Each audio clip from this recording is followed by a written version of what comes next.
A conta de energia elétrica, gente, vai subir mais do que inicialmente esperado durante o ano de 2025. Essa é uma estimativa divulgada pela Agência Nacional de Energia Elétrica, a ANEEL, e segundo a agência, a eletricidade deve ter um reajuste médio de 6,3% nesse ano, ou seja, bem mais do que os 13,5% estimados inicialmente. A expectativa de reajuste maior foi gerada pela atualização dos números da Conta de Desenvolvimento Energético, a CDE. A conta é um fundo que banca incentivos e subsídios no setor de energia. E nos últimos meses, o orçamento desse fundo aumentou em mais de 8 bilhões e 600 milhões de reais.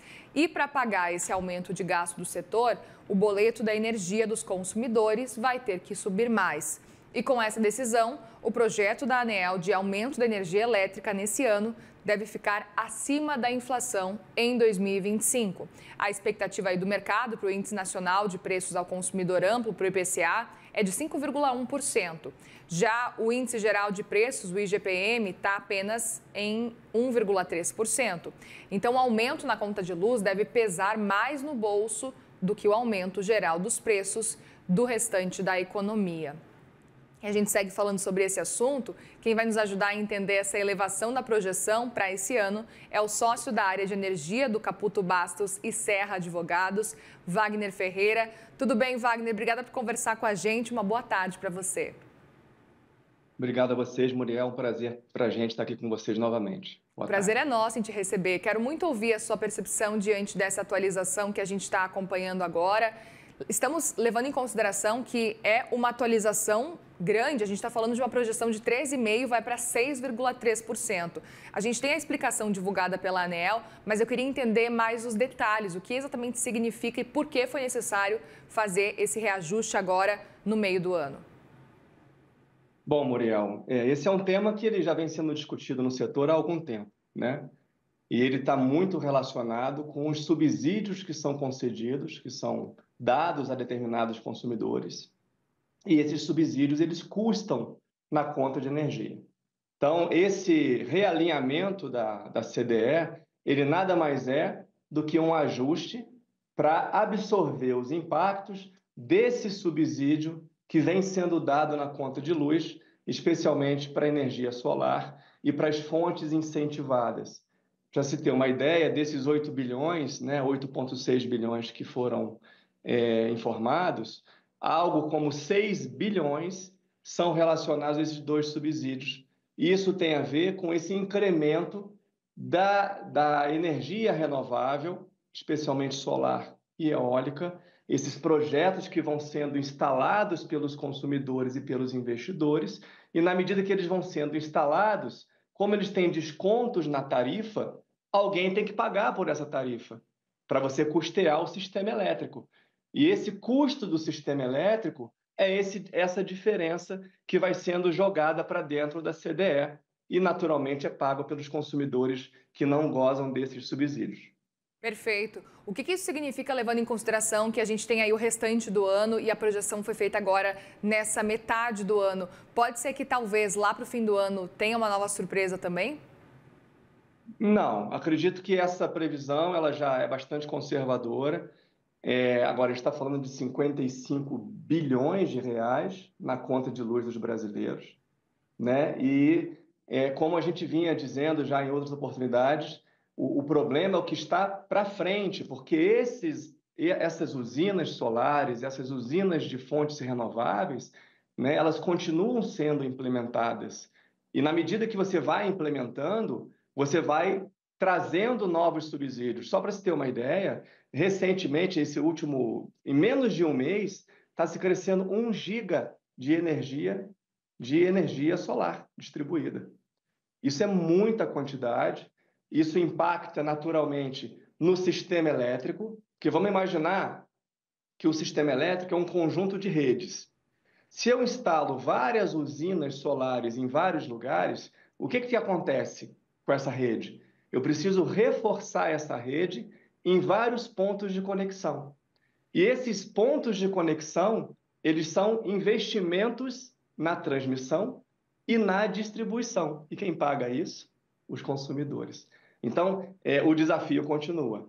Nós temos, atualmente, duas medidas provisórias que elas visam cuidar um pouco desse impacto, mas elas são superficiais, elas não são estruturais. Esse desafio continua. 2025 está dado o desafio, né? Está dado para a gente cumprir, e 2026 preocupa ainda mais. Eu queria entender justamente esse cenário, olhando para 2026 a partir de agora, levando em consideração que tem medida provisória, mas o que seria necessário, então, de forma estrutural realmente, para realmente tentar reverter esse cenário, levando em consideração que 2026 já está preocupando? A primeira coisa que a gente precisa no Brasil é entender que conta de luz não pode servir de aplicação eterna de subsídio, né? Essa é a primeira coisa. Tem que haver uma limitação para que isso não cresça mais. Esse é o primeiro ponto. O segundo ponto é que esses subsídios que hoje são dados, eles remontam a 10, 20, 30 e até 50 anos, por exemplo, como é o caso da indústria do carvão. Tem as suas razões econômicas e sociais, mas um subsídio não pode persistir por tanto tempo. É preciso que haja, Muriel, uma revisão desses montantes de subsídios para que você vá retirando gradualmente esses subsídios da conta de luz dos brasileiros, para que o mercado possa se ajustar e esse encargo que é pago pelo consumidor, ele deixe de ser pago pelo consumidor e isso seja absorvido na própria rentabilidade desses ativos no médio e longo prazo. Pois é, inclusive eu encontrei uma matéria que fala sobre esse cenário, falando que o consumidor vai pagar mais de 46,8 bilhões em subsídios na conta de luz em 2025, matéria que é agora do mês de julho. E a gente já tem novas atualizações agora do mês de junho para entender o tamanho disso exatamente. A gente imagina que de subsídios não vai ser possível zerar totalmente, né? Vocês imaginam um número que seja ok para o consumidor pagar quando a gente olha para esse cenário? Vamos pensar em termos percentuais. Tá. Numa conta de luz, vamos supor que a nossa conta de luz seja R$100, por hipótese. Da nossa conta de luz, em média, R$18, entre 16 e 18, depende da área de concessão, é para custear subsídio. Então, eu estou falando de alguma coisa em torno de 18%.